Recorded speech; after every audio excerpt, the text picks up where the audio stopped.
Hey everybody, it's Pete Bauer, and I just wanted to talk a little bit about goals and failure. Behind me is the outline for the second Damien Hill novel. It's a little out of focus, I know, but there's a lot of information there, and it's the next step, the next goal that I had to achieve in order to write the novel. And I'm a big goals person.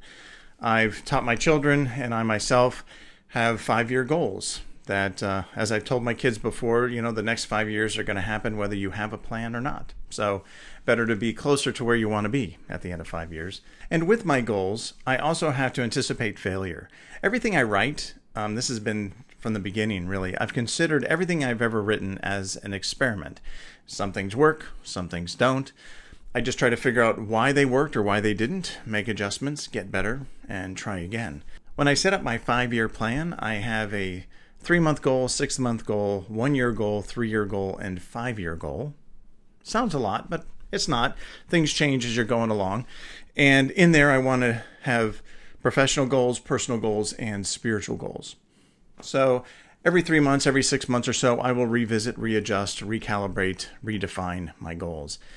And again, failure is an important part of that, because very rarely is reaching your goal. Actually, very rarely do you reach your goal. Honestly, the 5-year goal. But if you're 80% there, it's better than being meandering, through life and hoping you get there. At least I'm heading in the right direction. I'll give you a personal example about one of my goals. When I was in college, a buddy and I, Mike McLean, we drove to Disney MGM Studios.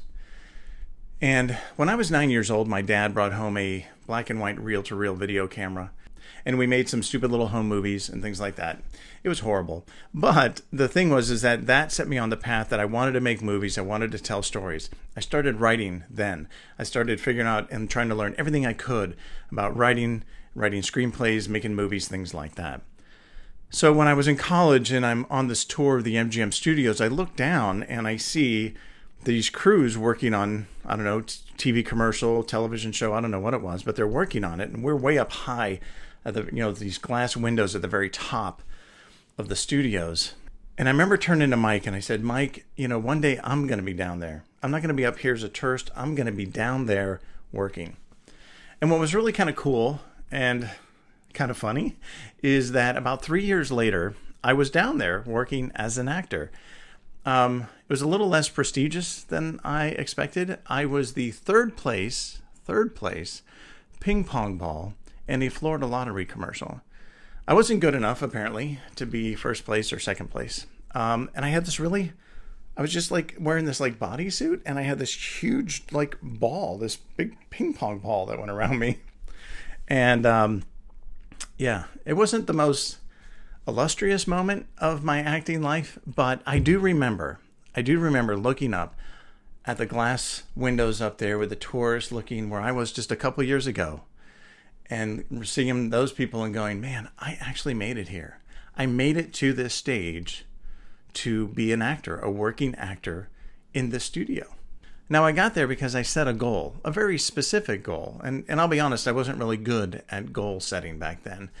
They were kind of very big and nebulous. But the point is that everything I was doing was directed to getting down and working in, at this time, Orlando, in the film and television community. That was my entire focus. And I eventually made it. So when I look at this thing back here, this outline with character depth and character reactions and action sequences and plot and all these other things, when I see that behind me, I realize, wow, man, I've achieved a goal. I set this out. I knew I had to achieve it to get to the next thing, to the actual writing part. And I did it. And so I always take a little moment, not a great one, but a little moment to go, cool. It's like looking up at the window up there and seeing tourists and going, I was you once, and now I'm here. And when I look at this, I go, that used to be blank, and now it's full, and now I can go on to the next step. So I'm a big goal person. I think you should be too. If you don't, try to set very specific, measurable goals that you can achieve and adjust as you go along. Don't be afraid of failure. Anyway, I just wanted to share that with you because it was important to me. This is an important milestone, and I thought it may be important to you. So I'll see you guys next time.